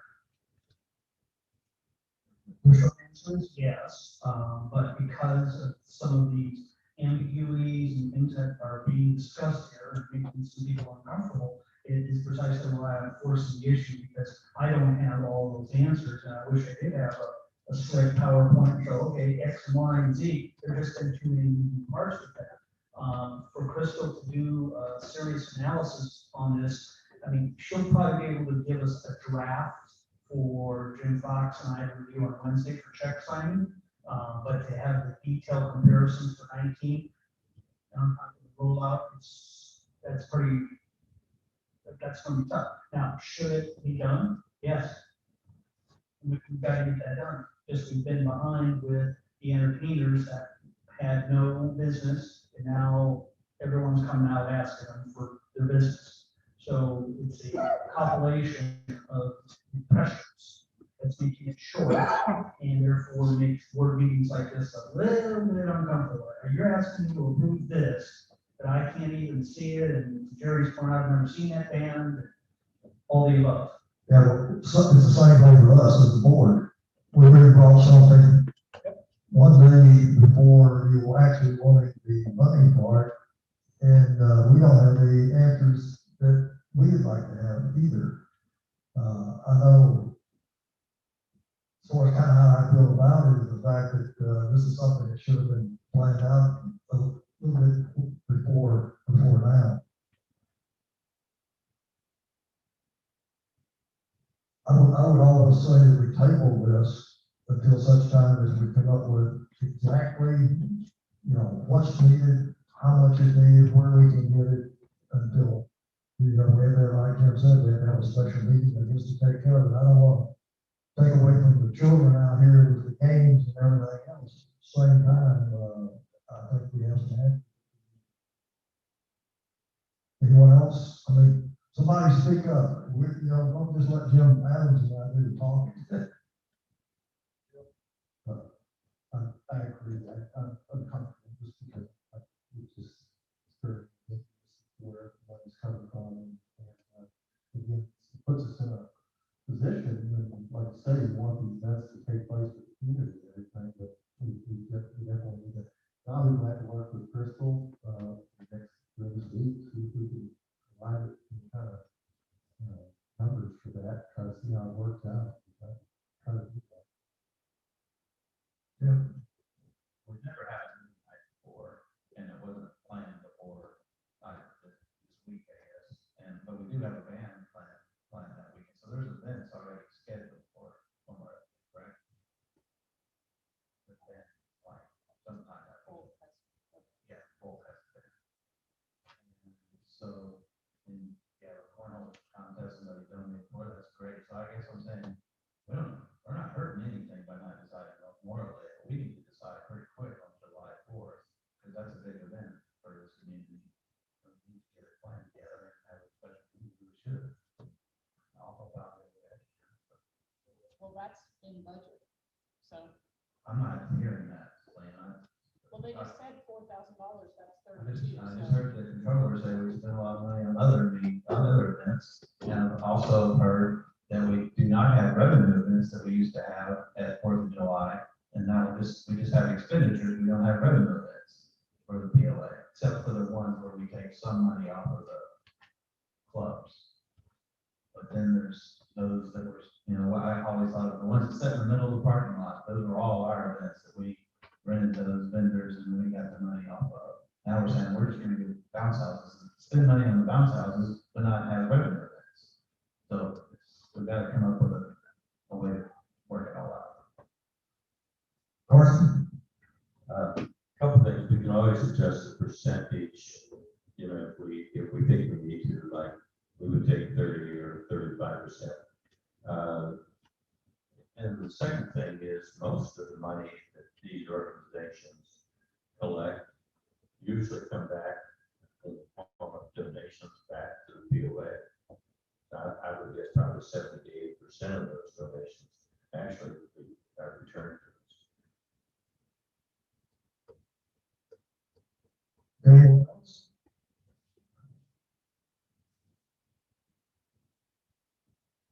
Does anyone want to make a motion to approve on the request, or just, where we're going at?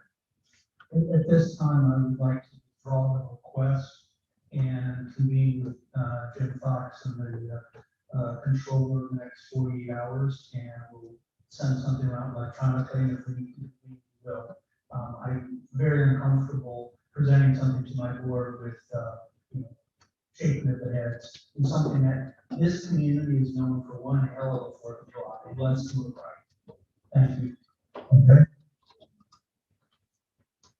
All right, next item, additional business. Do we have any additional business for you? One thing that I forgot to mention was governance and rules.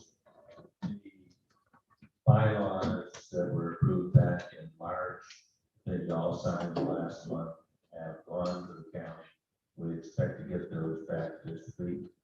And you can add it to the website, and LeaAnne will put a little extra out of that, so that in full effect. Okay, thank you. Next is comments from the members. We have 3 questions.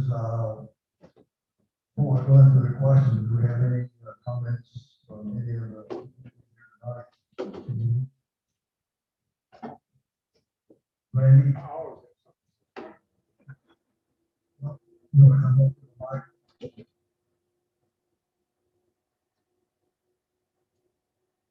On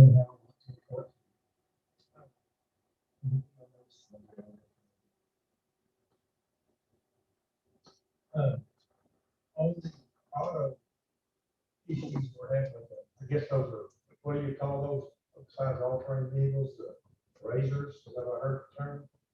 That's what we're talking about in general, correct? Right. One brand. If those, or if any vehicle is registered and licensed, is it going to be allowed on our streets? No matter what that vehicle is, if it passes state license and so forth, is it going to be allowed on the streets? Or you're saying, no, none of those are going to be allowed on the street, even if they did have a license, right?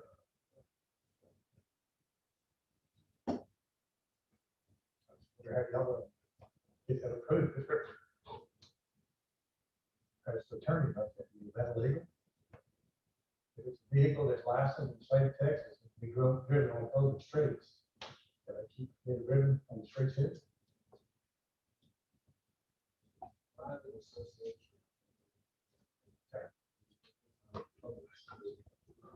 I personally don't have one and don't care to see them run around either. I'm just making that statement. I know a few years back,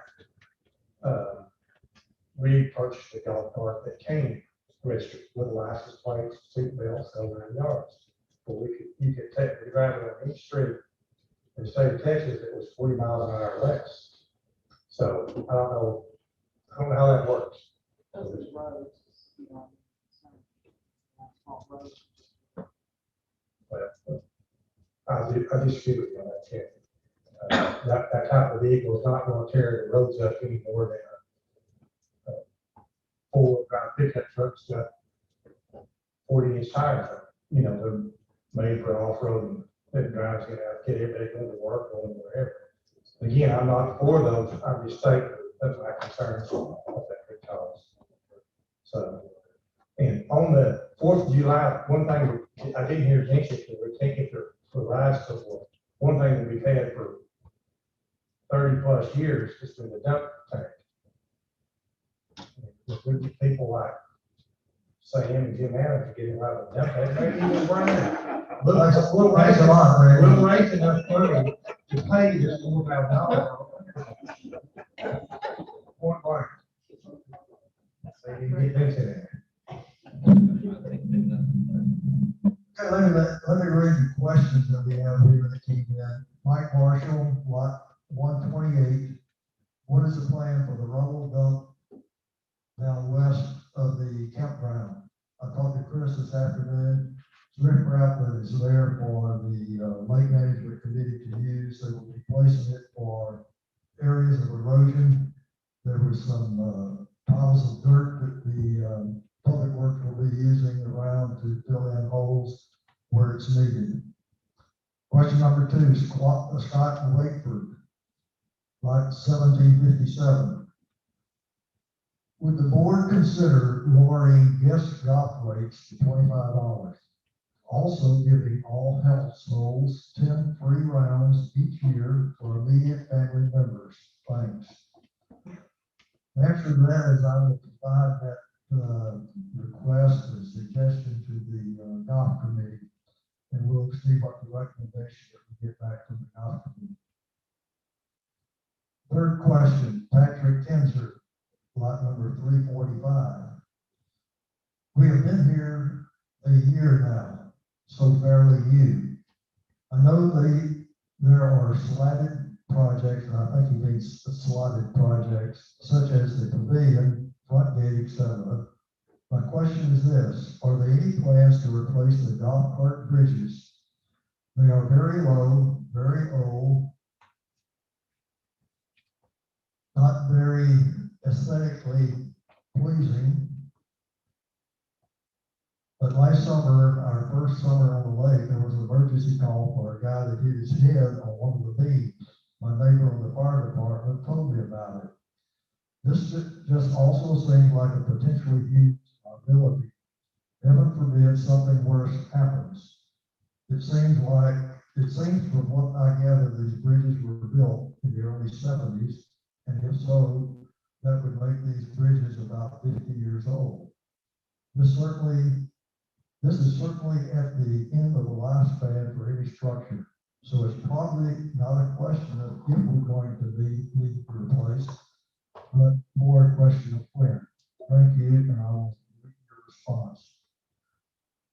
And I believe I will hand this off to the Lakes and Parks Committee. Jim Fox said he would take that on, and they will look at it and get back to the board with a recommendation.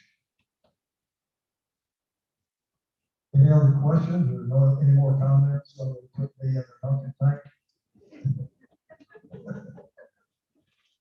If not, I'll entertain a motion to adjourn from our regular session, and we will go ahead. I think Steve. Julian Jaeger, Lot 9. This probably goes right to Brian. When I was working on the rules, those changes and everything, one of the changes, and I don't have the update, was the refuge.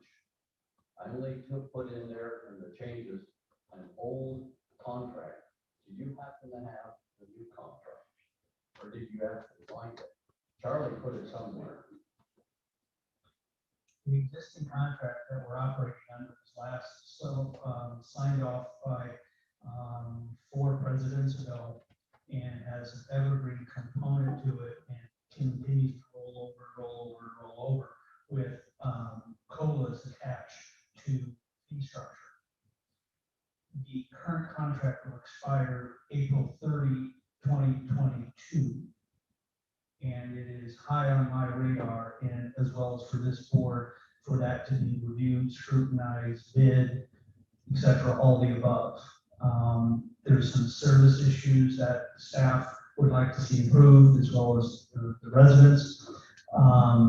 The fees appear to be in line, but it hasn't been test marketed. I had both Kathy and Jim Fox on a conference call a couple of weeks ago discussing this as a possible option. So as we get a little closer to the notification of canceling said contract, and I've took the advice of council on this, which is 90 days, I don't want to get anywhere near that 90-day point. If we're going to change, we'll change accordingly and have plans and backups for it. Or if we don't change, what does it look like if we have maybe a pause in any COLA increase for, say, 2 years, in consideration for the long-term relationship that Lake Kiowa and the current trash removal firm has had in place. Thank you. And it does expire in 2022?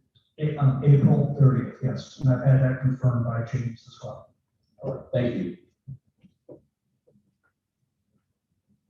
Again, I have a motion to adjourn from open session so that we can. Jim? Second. Second. Kathy? All in favor? All right. Okay, let's adjourn and we'll re-enter the executive session. Let's take about a 15-minute break.